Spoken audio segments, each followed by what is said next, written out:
आज पूरे हिंदुस्तान का किसान भारत सरकार से लड़ने के लिए निकल चुका है। पूरे हिंदुस्तान का किसान अपनी अपनी सामर्थ्य के अनुसार लड़ रहा है। पिछले कई दिनों से लोग नाना प्रकार की सरकार की प्रताड़ना को भी झेल रहे हैं। किसानों का उत्पीड़न सरकार कर रही है, उसे बर्दाश्त करने के बाद भी क्रांतिकारी साथी निरंतर लगे हुए हैं। अखिल भारतीय किसान यूनियन के तमाम कार्यकर्ता भी दिल्ली में हैं। दिल्ली के आसपास जहां जहां वो जो लोग पहुंच चुके हैं वहां अपनी सामर्थ्य के अनुसार सहयोग मदद कर रहे हैं। यहाँ दो बात महत्वपूर्ण है। आज वर्किंग ग्रुप की बैठक हुई थी। कुछ साथियों से हम लोगों ने ऑनलाइन बात करके भी सुझाव मांगे।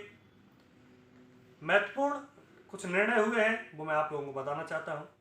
एक तो हम लोगों ने ये तय किया है कि जो 27 नवंबर को प्रदेशव्यापी देशव्यापी तहसील स्तरीय जो किसानों का प्रदर्शन हुआ था, उसमें हम लोगों ने एक घोषणा की थी कि 10 दिसंबर 2020 को एटा कचहरी स्थित धरना स्थल पर किसानों की महापंचायत की जाएगी। चूंकि दिल्ली का मूवमेंट थमने का नाम नहीं ले रहा, दिल्ली में लड़ाई निरंतर बढ़ रही है और वो समाधान की तरफ जाती नहीं दिखाई दे रही है।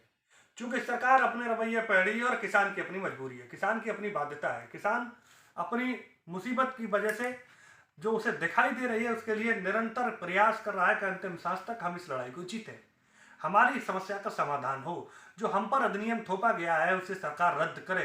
ये व्यवस्थाएं किसानों की हैं, किसान उसके लिए लड़ रहे हैं, लेकिन सरकार कहीं ना कहीं किसान संगठनों को, किसान गठबंधन को तोड़ करके अपनी व्यवस्थाओं को, अव्यवस्थित को भी व्यवस्थित करना चाह रही है। जरूरत इस बात की है कि हम लोग इनके सारे षड्यंत्रों को समझें और उसी के हिसाब से अपने मूवमेंट को सफल बनाने के लिए निरंतर काम करें। मैं अखिल भारतीय किसान यूनियन के सभी कार्यकर्ताओं सहित, पदाधिकारियों सहित आम किसान नौजवान से अनुरोध करना चाहूंगा कि आज की लड़ाई में संगठन, दल, क्षेत्र, वर्ग, नेता सब छोटे हैं, किसान सबसे ऊपर है। आज जरूरत इस बात की है कि किसान मुद्दा है, वो मुद्दा रहना चाहिए। किसान की आवाज को हम कैसे किन स्थितियों परिस्थितियों में बुलंद कर सकते हैं। हिंदुस्तान की सरकार ने जब हिंदुस्तान के पूरे भविष्य का निर्धारण हो रहा है, नीति निर्धारण हो रहा है, पूरे हिंदुस्तान का किसान अपनी अपनी सामर्थ्य के अनुसार लड़ रहा है, उसके बावजूद भी सरकार ने केवल एक स्टेट के कुछ नेताओं से बात करने के बाद इस मुद्दे को केवल एक प्रदेश तक सीमित करना चाहती है। पंजाब के साथ ही, हरियाणा के साथ ही, उत्तर प्रदेश के साथ ही, उत्तराखंड के साथ ही, मध्य प्रदेश के साथ ही, राजस्थान के साथ ही, बिहार के साथ ही, महाराष्ट्र के साथ ही, गुजरात के साथ ही जो लोग भी लड़ रहे हैं वो पूरे हिंदुस्तान के उस काले कानून के खिलाफ लड़ रहे हैं। जरूरत यह है कि हिंदुस्तान को उन सारे लोगों को उस वार्ता में रखना चाहिए। हमारे किसान मूवमेंट में बहुत सारे ऐसे लोग हैं, ऐसे किसान नेता हैं जो कई बार एमएलए एमपी भी रह चुके हैं। उनका जो अपना अनुभव है सदन का, नीतियों को निर्धारण करने का, उससे बचाव के लिए किसान के नाम पर सरकार, कुछ अच्छे लोग भी हैं, बहुत ज्ञानी लोग भी हैं, लेकिन कुछ सीधे साधारण लोग भी हैं, उन्हें तकनीकी जानकारियां ज्यादा नहीं है। सरकार जो अधिक ज्ञानी लोग हैं, जो सरकार के सारे सवालों को काटने का सामर्थ्य रखते हैं, इन पर सारे सटीक जवाब हैं, उनसे सरकार बचना चाह रही है।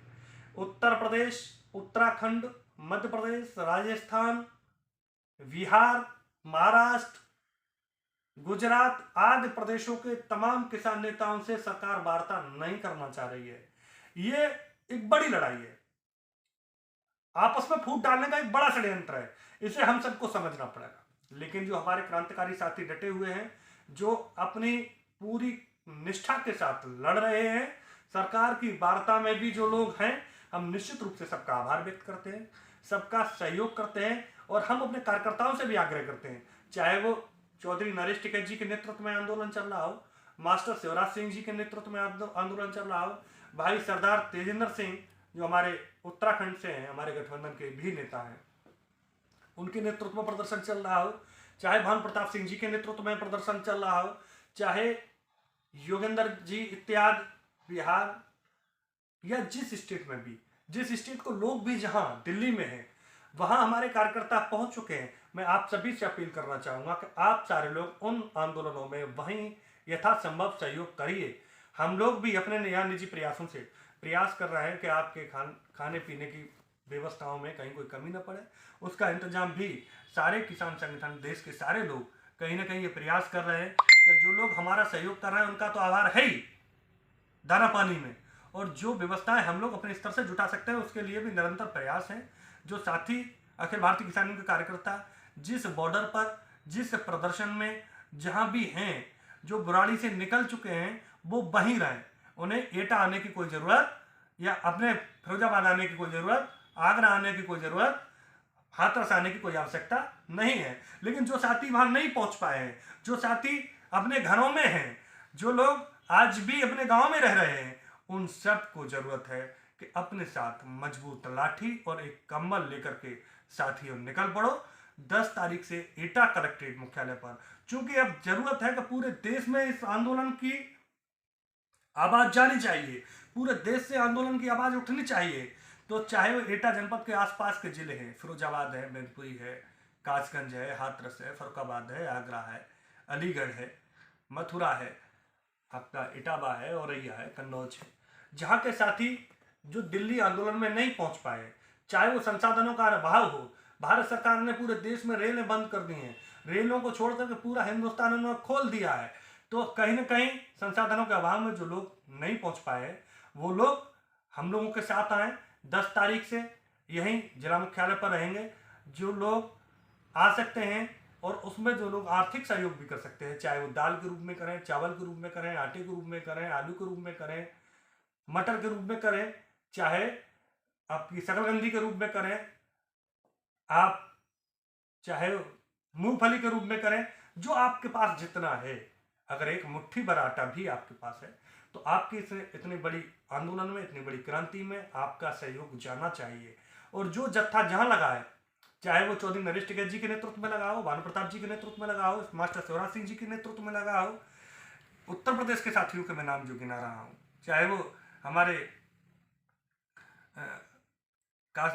लखनऊ के कुछ साथी भी पहुंचे हैं, मान साहब जी वगैरह, दादा मान सिंह वगैरह, वो सारे लोग जो भी जहां बैठा है, हमारे तेजिंदर सिंह जी भी कल हाईवे पे जाम कर रहे थे, हमारे गठबंधन के साथी उत्तराखंड के रहने वाले हैं। आप सभी की जो क्षमता है सभी की मदद करिए और सारे लोगों को सेम मुद्दे पर अपने दल, संगठन, पार्टी, जाति, नाक, मूंछ सबको छोड़ करके विधिवत लड़ने की जरूरत है। और सरकार से सारे लोग मिलकर नहीं लड़ेंगे तो निश्चित रूप से जितनी सफलता इस मूवमेंट को मिलनी चाहिए वो नहीं मिलेगी और भविष्य के लिए किसान मायूस होगा। तो हम लोग भी ये तय किया है हम लोगों ने, क्योंकि कई प्रकार की खबरें आ रही हैं, शासन प्रशासन ने कई जनपदों में धारा 144 लगा करके लोगों को गुमराह करने का काम किया है। जब देश के प्रधानमंत्री, गृह मंत्री, रक्षा मंत्री, कृषि मंत्री, जब हिंदुस्तान के किसान आवाम की ताकत, जो देश का मालिक है, अन्नदाता है, उसे अपनी तमाम प्रकार की खुरापातों के बाद दिल्ली आने से नहीं रोक पा रहे हैं, तो ये छोटे मोटे कर्मचारी अधिकारी जो बैठे हैं जिलों में कई जनपदों से, चूंकि हमारे बहुत सारे कार्यकर्ताओं ने बताया है, तो मैं अनुरोध करना चाहूँगा कि जो लोग इस तरीके की जो भड़काने की व्यवस्थाएं कर रहे हैं वो भी सावधान हो जाएं। इस तरीके की खबरों का कोई अर्थ नहीं है। आज हिंदुस्तान, अगर कोई भी कर्मचारी है, आज हमारा जो मक्का, बाजरा, धान 2000 रुपये कुंटल में तय करती है सरकार, वो आधे में बेचता है। कोई भी नौकर चाकर की हैसियत है कि आधी तनख्वाह पे नौकरी करेगा क्या? वो उन्हें पूरी तनख्वाह चाहिए तो हमें पूरा पैसा क्यों नहीं चाहिए भाई? अगर तुम इतने बड़े राष्ट्रभक्त हो, चाहे वो नेता हो, अधिकारी हो, कर्मचारी हो, चपरासी हो, मंत्री हो, संतरी हो, अगर आपको लगता है कि किसान आधे रेट पर आधा मूल्य लेकर के जो सरकार ने न्यूनतम तय किया है उस पर खुश रहे, तो भाई आप भी आधी तनख्वाह लेना शुरू कर दो।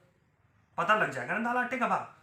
आपको तो आपका पेट उससे भी नहीं भर रहा है, उसके बाद भी आपको चोरी चकोरी करने की आदत पड़ गई है, आप जनता को लूटने का काम कर रहे हो। तो मैं पुनः इस आशा और उम्मीद के साथ अपील करता हूँ कि आप सब लोग जो दिल्ली के लिए निकल चुके हैं, जो दिल्ली के रास्ते में हैं, वो उन्हीं मूवमेंटों में रहें। उन्हें एटा आने की जरूरत नहीं है जब तक विजय हासिल न हो जाए। लेकिन जो एटा के आसपास के लोग हैं, जो एटा आंदोलन में आ सकते हैं, हम लोग रणनीति बना करके कुछ गांवों में जनसंपर्क पदाधिकारी कार्यकर्ता भी करेंगे, लोगों को और भी जागरूक करने का प्रयास करेंगे। बहुत सारे लोग 10 तारीख से अनिश्चितकालीन धरना प्रदर्शन आंदोलन एटा कलेक्ट्रेट मुख्यालय पर होने जा रहा है, उसमें आप सारे लोग शरीक हों। इसी के साथ मैं अपनी बात खत्म करता हूँ। जय हिंद, जय भारत, जय जवान, जय किसान।